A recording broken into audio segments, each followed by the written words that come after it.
sepasang manusia laki-laki dan perempuan yang balik dan berakal dan mengetahui tentang haramnya itu zina. Lalu andai kata orang melakukan hubungan suami istri tapi melalui nikah, bukan zina ngarannya, bukan zina, karena nikahnya sah. Dari sepasang manusia, kalau manusia lawan kambing kada zina ngarannya, lain zina. Kenapa? Muhammad wa ala alihi wa sahbihi wa mawalah, amma ba'd. Yang kita hormati dan kita cintai para habaib, para alim ulama, para muhibbin, hadirin hadirat rahimakumullah. Selalu kita panjatkan puji syukur kehadirat Allah Subhanahu wa taala atas berbagai macam karunia yang dilimpahkan kepada kita. Dan juga salawat dan salam selalu kepada junjungan kita Nabi besar Muhammad sallallahu alaihi wasallam dan kepada seluruh keluarga, sahabat, zuriat dan para pengikut beliau. Para muhibbin rahimakumullah, sampailah kita kepada surat yang ke-24 daripada surah-surah Al-Quran. Ar-Rabi' wal Ishrun min suwaril Quran, Suratun Nur, Madaniyatun wa ayatuha arba'un wa sittun. Yang ke-24 dari surah-surah Al-Quran, yaitu surah An-Nur. Surat An-Nur atau surat yang artinya cahaya ini diturunkan di Madinah, dan ayat-ayatnya berjumlah 64 ayat. Surat yang ke-24 ini dinamakan dengan surat An-Nur, artinya cahaya, karena di dalamnya banyak sekali menjelaskan tentang hukum-hukum Allah. Banyak sekali penjelasan-penjelasan tentang hukum-hukum, syariat-syariat yang diwajibkan Allah kepada kita, baik dalam urusan berumah tangga, baik dalam hal urusan pendidikan keluarga dan lain sebagainya. Sehingga Amirul Mukminin Umar bin Khattab radhiyallahu an berkata, "Allimu nisa'akum suratan Nur." Ajari ulihmu perempuan-perempuan kamu surah Nur ini. Karena dalam surat Nur ini banyak memberikan petunjuk bagaimana cara sikap seorang perempuan yang beriman kepada Allah dan hari akhir. Bismillahirrahmanirrahim. Suratun anzalnaha wa faradnaha wa anzalna fiha ayatin bayyinat la'allakum tadhakkarun. Ini surah kami turunkan, firman Allah, dan kami fardukan, dan kami turunkan pada surat ini ayat-ayat yang jelas, la'allakum tadhakkarun, agar kalian menjadikannya sebagai peringatan.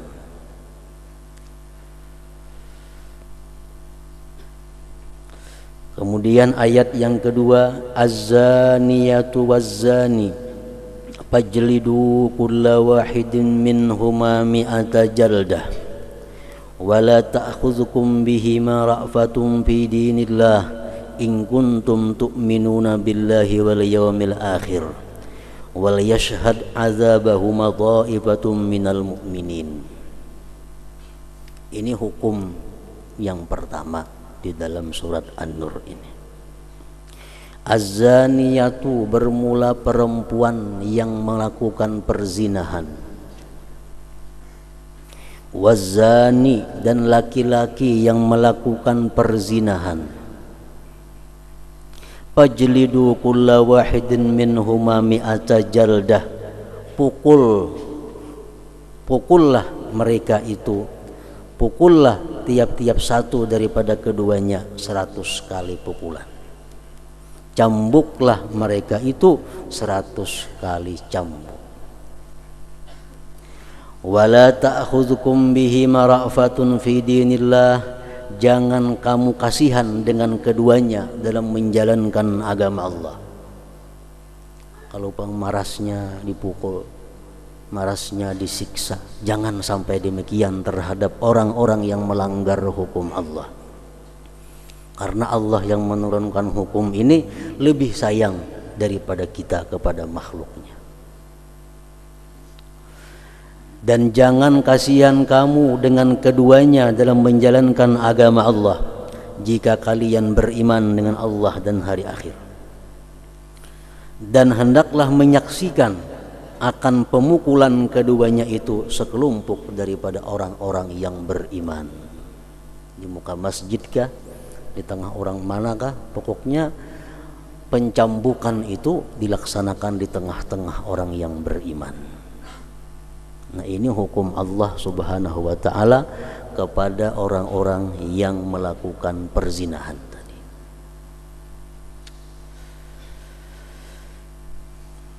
Kemudian dalam hadis Rasulullah sallallahu alaihi wasallam menjelaskan dan merincikan apa yang dimaksud dengan Al-Qur'an ayat 2 tadi. Wa thabata bi sunnah taghribu am wa rajmul muhsan. Hadis Rasulullah menjelaskan bahwa orang yang berzina tadi, laki-lakinya dan perempuannya itu, sesudah dipukul masing-masing 100 kali cambuk, mereka dibuang selama setahun daripada kampung, masukkan ke dalam penjara, jauhkan daripada pergaulan. Karena apa? Karena orang yang melakukan zina ini akan mendatangkan sesuatu yang sifatnya negatif kepada masyarakat. Jadi imba dipukul 100 kali, hanya diasingkan dari pergaulan selama setahun. Hukum yang demikian tersebut apabila yang melakukan perzinahan itu orangnya belum pernah nikah, belum pernah kawin. Apabila orang yang melakukan perzinahan itu sudah pernah nikah atau sudah pernah kawin, melakukan perzinahan, bukan pukul hukumnya, tetapi dia dirajam sampai mati. Dirajam itu artinya dilimpari dengan batu sampai dia mati di tempat itu. Itu kalau yang melakukan perzinahan ini orang yang sudah nikah atau pernah nikah. Itu dijelaskan oleh junjungan kita Rasulullah sallallahu alaihi wasallam. Para muhibbin rahimakumullah. Zina salah satu di antara dosa besar. Apa yang dimaksud dengan zina itu? Apa definisi atau ta'rifnya zina? Zina adalah melakukan hubungan suami istri tanpa ikatan nikah yang sah dari sepasang manusia, laki-laki dan perempuan yang balik dan berakal dan mengetahui haramnya. Nah, itu ngarannya adalah zina. Melakukan hubungan suami istri tanpa ikatan nikah yang sah dari sepasang manusia, laki-laki dan perempuan yang balik dan berakal dan mengetahui tentang haramnya itu zina. Lalu andai kata orang melakukan hubungan suami istri tapi melalui nikah, bukan zina ngarannya, bukan zina, karena nikahnya sah dari sepasang manusia. Kalau manusia lawan kambing kada zina ngarannya, lain zina. Kenapa? Itu bukan sepasang manusia.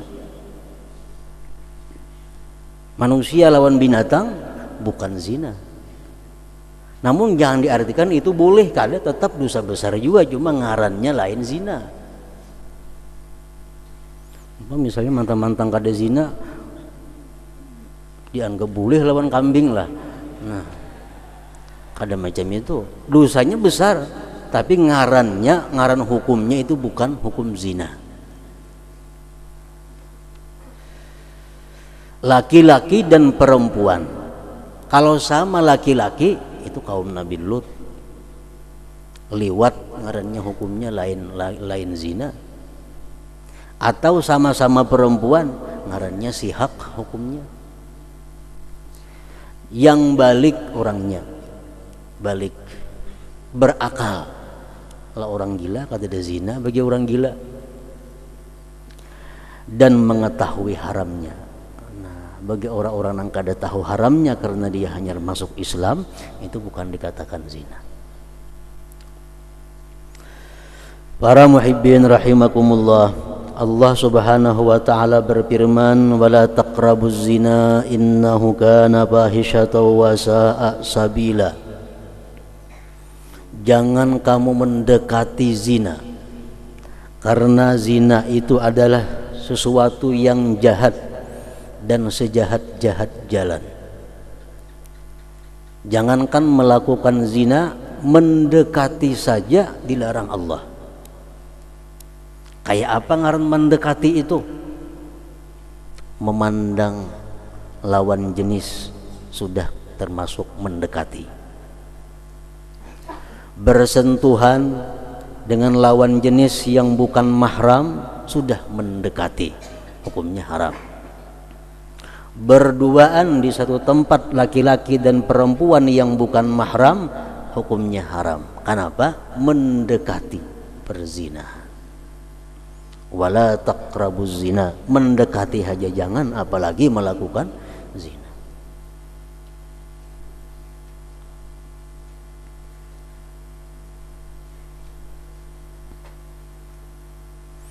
Misalnya seorang perempuan dipanggil oleh kepala kantor masuk kantor. Kepala kantor laki-laki orangnya, ada besi kamar khusus biasa kepala itu. Nah, walaupun urusan apa, pegawai apa umpamanya masuk kantor, di situ terjadi khalwah ngarannya. Nah, ini sudah mendekati zina. Haram itu hukumnya. Motor bini-bini hendak ke pasar. Dalam motor penumpang kadang-kadangnya supir saya kong. Kada boleh berbuat bini-bini di motor itu. Kenapa? Karena khalwat ngarannya, mendekati perzinahan. Kada boleh berbuat. Kalau di motor hanya saya kong supir orangnya. Bini-bini mengawani di muka duduk maginnya. Nah, itu sudah ngarannya mendekati zina. Nah, wala taqrabu zina. Kenapa laki-laki bini-bini yang bukan mahram diharamkan berjabat tangan? Karena itu mendekati zina. Mendekati zina. Nah, jadi banyak hukum Allah yang keluar daripada firman-Nya, wala taqrabuz zina innahu kana fahishatan wa sa'a sabila. Rasulullah sallallahu alaihi wasallam bersabda, "Ma min dzambin ba'da syirki billah a'zam indallah min nutfatin wada'aha rajulun fi farjin la yahillu lah." Rawahu Ahmad. Tidak ada dosa, kata Rasulullah, tidak ada dosa sesudah menyekutukan Allah yang lebih besar di sisi Allah daripada setitis air mani yang diletakkan pada rahim perempuan yang tidak halal baginya. Artinya zina. Tidak ada dosa besar sesudah menyekutukan Allah selain daripada perzinahan.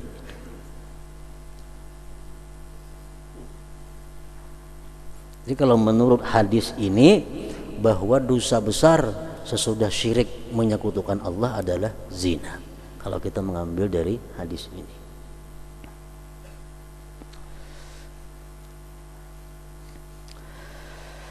Qala Ibnu Hajar fi zawajirihi qala Nabi sallallahu alaihi wasallam, Rasulullah bersabda, man waqa'a ala dzati mahram faqtuluh, barang siapa yang berzina dengan orang yang haram nikah,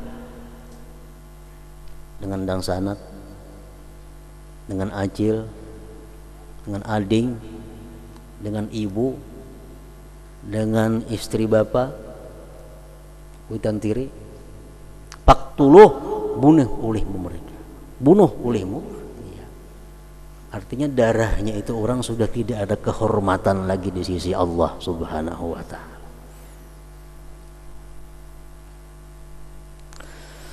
Wa qala an-nabi sallallahu alaihi wasallam la ayyazni bi asyrati niswatin aisaru alaihi min ayyazni bi imraati jari.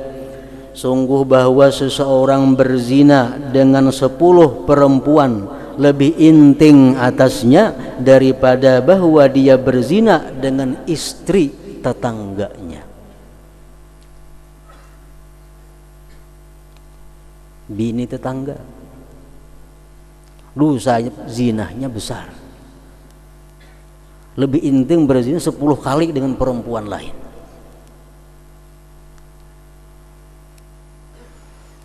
Rasulullah bersabda lagi, man zana bimra'atin kanat mutazawwijatan kana 'alaiha wa 'alaihi fil qabri nisfu 'adzabi hadhil ummah, barang siapa berzina dengan perempuan yang bersuami, maka atas perempuan dan laki-lakinya itu akan menanggung azab dalam kubur, azab separuh ini umat Nabi Muhammad sallallahu alaihi wasallam.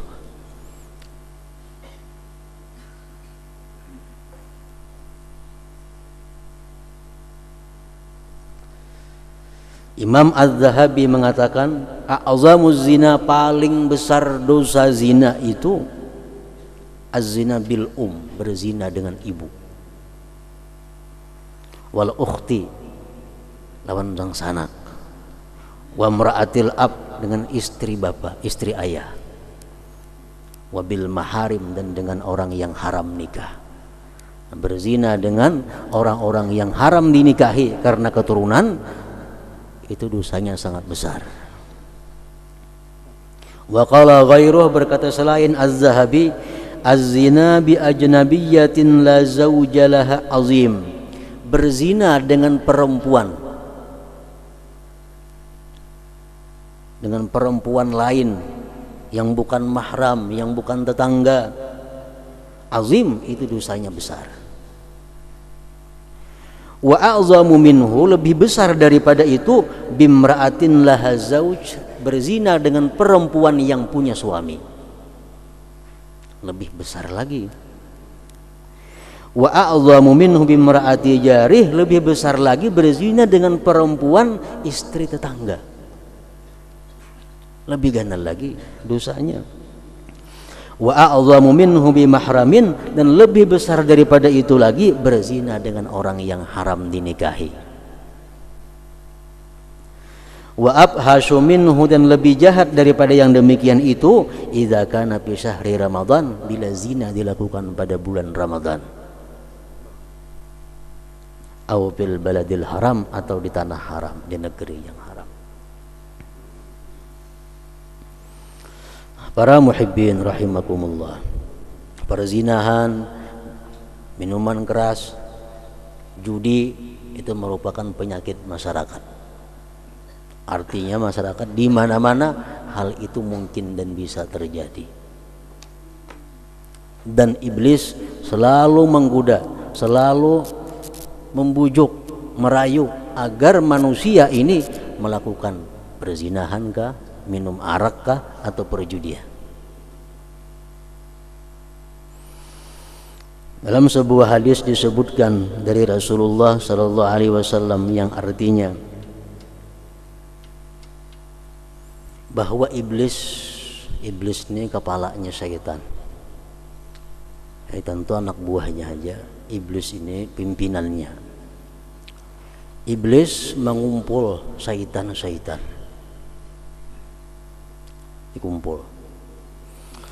Lalu ujar iblis, wahai syaitan-syaitan, siapa di antara kalian yang bisa menyesatkan manusia dengan sesuatu yang sangat sesat, maka dia akan aku beri penghargaan dan akan aku pasangkan mahkota di kepalanya. Makin berat itu maksiat yang bisa digoda, makin besar kehormatan yang akan diberikan oleh iblis kepada syaitan. Berangkat syaitan mencari mangsanya. Kemudian beberapa waktu datang. Sudah kaji iblis? Sudah. Nah, apa naik yang berhasil? Ya syaitan, wahai Tuan, wahai iblis, ulun memecahkan orang berumah tangga. Orang suami istri yang dulunya rukun, dulunya bagus, ulun hancur, ulun goda, akhirnya cerai. Jadi iblis itu intingnya jam tu ngarannya gawian itu. Nya cerai mbahnya rujuk napa? Orang cerai kau haja rujuk. Nah, jadi ikan mau dapat penghargaan mun kayak itu haja gawian. Terlalu inting. Datang pulang syaitan yang selanjutnya. Napa ikan berhasil napa aja iblis? Jadi syaitan nang ini, wahai iblis, aku berhasil memecah belah orang yang berkawan, orang yang bersahabat. Dulunya saling cinta mencintai, karena aku adu domba akhirnya jadi kada betaguran, akhirnya jadi bahwa. Belum apa-apa aja iblis itu. Kenapa? Imbahnya berdamai, kita nggak ada bapaknya lagi. Karena orang berhuwal mau berdamai. Datang lagi syaitan selanjutnya. Ini gampang napa aja iblis? Aku wahai iblis, jar syaitan ini berhasil membujuk sepasang laki-laki dan perempuan, akhirnya dia melakukan perzinahan. Nah, ini yang hebat aja iblis. Ini yang hebat, ini yang berhak untuk dipasangkan mahkota. Kenapa sebabnya? Karena orang yang melakukan perzinahan itu dicabut Allah Subhanahu wa taala imannya.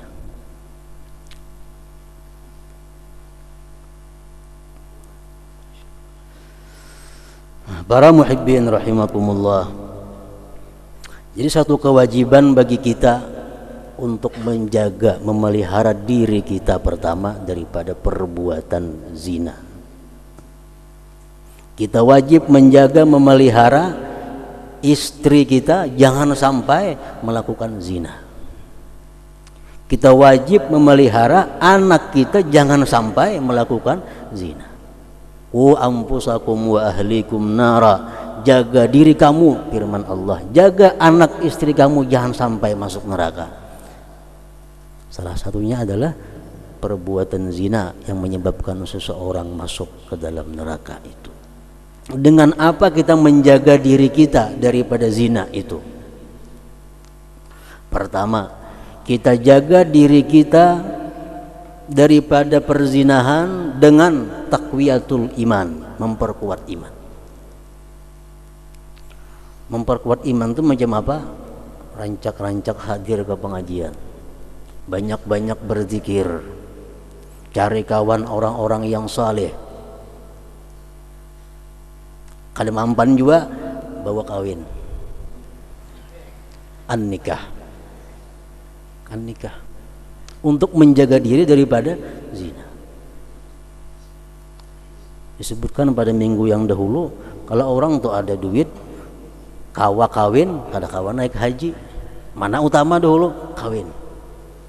Kenapa? Untuk menjaga diri daripada zina.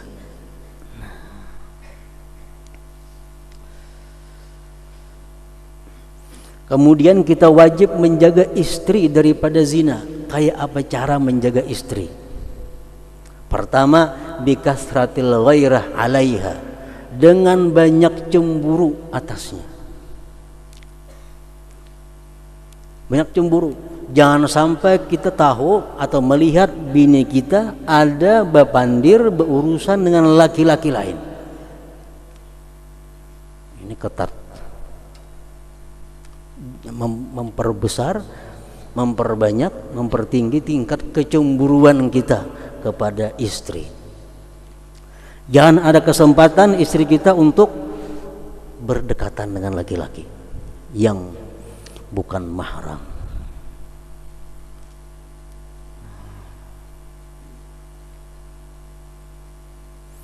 Yang kedua, kalau sudah kita cemburu, kita pelihara, kita jaga bini kita.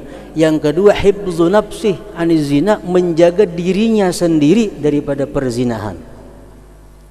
Bini kita jaga, jangan sampai berdekatan dengan laki-laki lain. Diri kita pun kita jaga sedemikian rupa, jangan sampai kita terjerumus kepada perzinahan. Karena Rasulullah SAW bersabda, "Ifu an-nisa innas ta'iffa nisa'ukum." Jaga diri kamu dari perempuan-perempuan manusia, niscaya menjadi baik istri-istri kalian.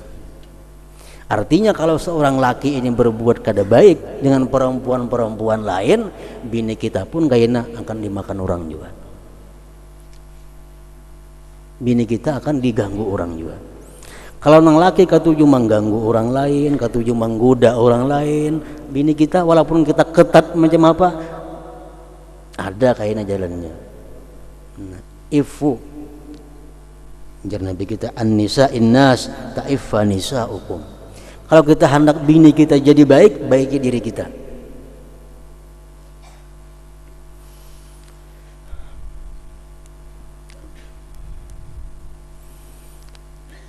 Disebutkan dalam satu hikayat, seorang laki-laki ini berjual emas. Nang bini perempuan yang salihah, perempuan hanya di rumah, gawiannya beribadah. Bertahun-tahun demikian, satu hari kenapa si bini-bini tadi begitu keluar rumah dikacak lalakian di tangan. Tak ujiak bini-bini tadi. Kada suah orang saleh. Begitu kemarian bulik nalaki ke rumah menangis nang bini, minta maaf lawan nalaki, minta ampun, minta ridha. Kenapa gini laki? Karena tangan ulun dijapai laki-laki lain tadi. Jangan laki jam kuridai aja, karena aku tadi menjapai tangan bini-bini juga. Waktu bebinian nukar galang, ku pasangakan tajapai tangannya. Pas bini seorang di rumah digatuk orang juga. Nah, makanya jar Nabi, ifu an-nisa innas ta'iffa nisa'ukum. Nah, kemudian menjaga anak daripada perzinahan ini. Yang pertama, ibaduhum anil aqranisu, menjauhkan mereka daripada kawan-kawan jahat. Jangan sampai anak kita ini dekat, bersahabat, intim dengan perempuan-perempuan, amunnya perempuan juga, perempuan nang kada bagus akhlaknya, nang kada bagus agamanya. Jaga anak kita. Jangan sampai melayur bulik sekolah tuh. Bulik sekolah pukul 2, datang ke rumah pukul 6, 4 jamnya ke mana? Nah, ini kewajiban daripada orang tua. Yang kedua, kewajiban ta'limuhum afati zina. Kita lajari anak kita itu, kita didik tentang bahaya-bahaya orang yang melakukan perzinahan. Didik. Yang ketiga, iffatul walidain. Ibu bapaknya pun mesti bisa menjaga diri daripada perbuatan yang kada baik, perzinahan tadi. Karena kalau ibu bapak ini, baik bapaknya atau ibunya mau melakukan perzinahan, anaknya pun kada jauh daripada itu kayaknya juga. Anaknya itu juga.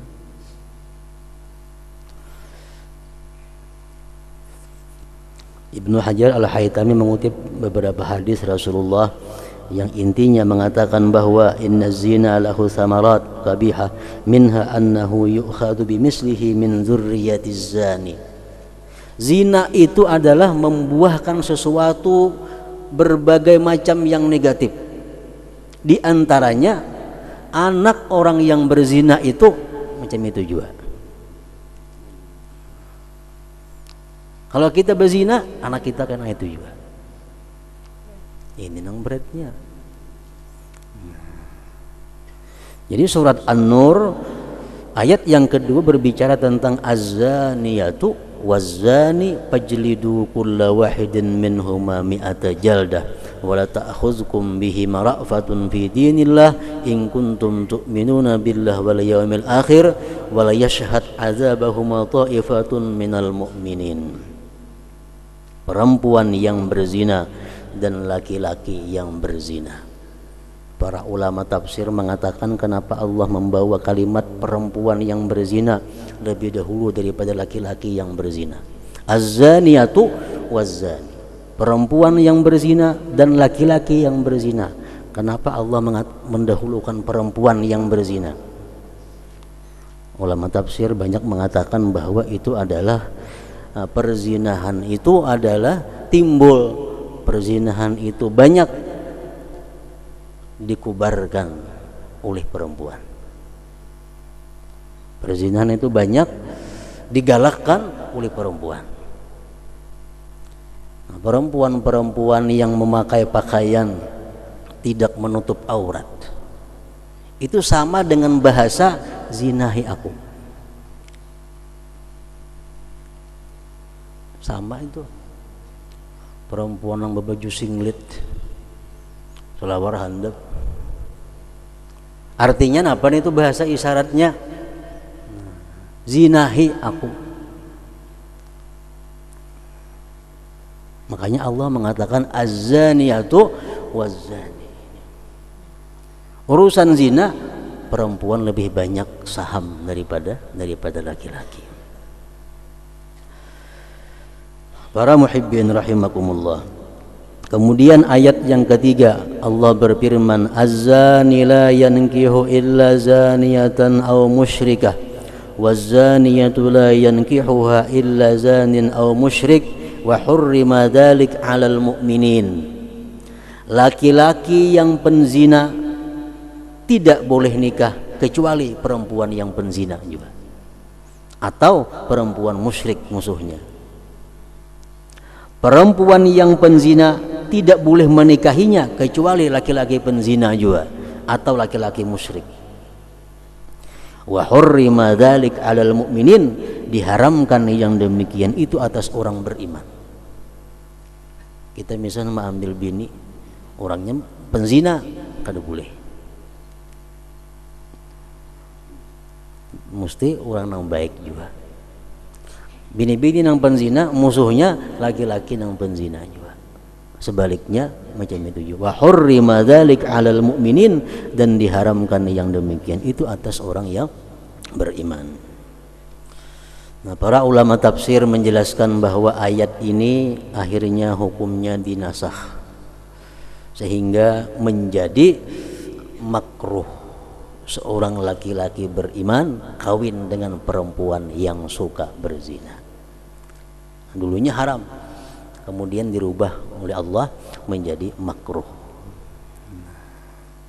Sebaliknya pun demikian pula. Ini laki-laki yang baik makruh kawin dengan perempuan yang suka berzina. Sebaliknya sama. Kemudian ayat yang keempat, walladzina yarmunal muhsanat tsumma lam ya'tu bi arba'ati syuhada fajliduhum thamanina jaldah wa la taqbalu lahum syahadatan abada wa ulaika humul fasiqun illa alladzina tabu min ba'di dzalik wa aslahu fa innallaha ghafurur rahim. Orang-orang yang mendakwa berzina kepada orang-orang yang baik. Orang-orang baik dibadahkan itu berzina. Adanya bisa anak pada tuh anak kampang sama aja juga. Orang-orang yang mendakwa orang lain berzina itu bila mana dia tidak bisa mendatangkan dengan 4 saksi, pukul oleh mereka 80 kali pukul. Dan mereka tidak akan bisa menjadi saksi selama-lamanya. Mereka itu adalah orang-orang yang fasik. Kita mengatakan orang berbuat zina itu berzina tuh umpamanya. Itu digawinya tuh. Nah, bila kita berkata demikian, kita mesti bisa mendatangkan 4 orang saksi yang melihat betul bahwa dia melakukan zina. Bila kita kada bisa mendatangkan 4 saksi, kita akan dihukum dalam dunia 80 kali pukul. Dan kita kada akan bisa jadi saksi seumur hidup karena kita fasik. Jadi hati-hati muntung kita nih. Lihat orang berduaan di manakah di kamar mah tuh tutuingnya digawinya tuh. Bila kita berucap macam itu, dosanya luar biasa gananya. Andai kata kita ini negara Islam, kita akan dipukul di pemerintah 80 kali pukul. Berhubung nih kita keadaan negara Islam, di akhirat bisa gantiannya kayaknya pemukulannya. Jadi hati-hati dengan mulut ini, jangan sampai waktu anak kampang, jangan. Kalau kita mengatakan itu anak kampang, berarti kita menuduh orang tuanya adalah berzina. Nah, kalau kita bisa mengadakan 4 orang saksi yang melihat inya berzina, kada jadi masalah. Illal ladzina tabu min ba'di dzalika wa aslahu fa innallaha ghafurur rahim, kecuali mereka itu tobat. Pernah menyambat orang tadi berzina, tobat. Tapi tobat kada cukup, mesti wa aslahu, mesti beramal saleh. Berapa lawasnya? Imam Syafi'i mengatakan setahun. Kalau dia sudah tobat, kayak apa tobatnya? Tobatnya diumumkan bahwa dahulu aku menyambat Fulan bin Fulan itu berzina, itu dustaku. Itu kada bujur, tobat. Aku sudah menyesali, minta ampun, minta tobat. Imbah itu hanya setahun. Dia menjadi orang saleh dulu setahun. Hanyar boleh menjadi saksi. Hanyar bisa dikatakan sebagai orang yang adil. Illal ladzina tabu min ba'di dzalik wa aslahu fa innallaha ghafurur rahim. Nah, selanjutnya ayat yang ke-6. La hadratin Nabi sallallahu alaihi wasallam al-Fatihah.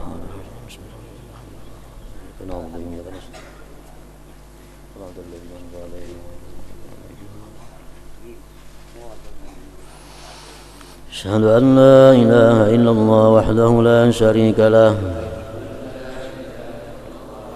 وأشهد أن محمدا عبده ورسوله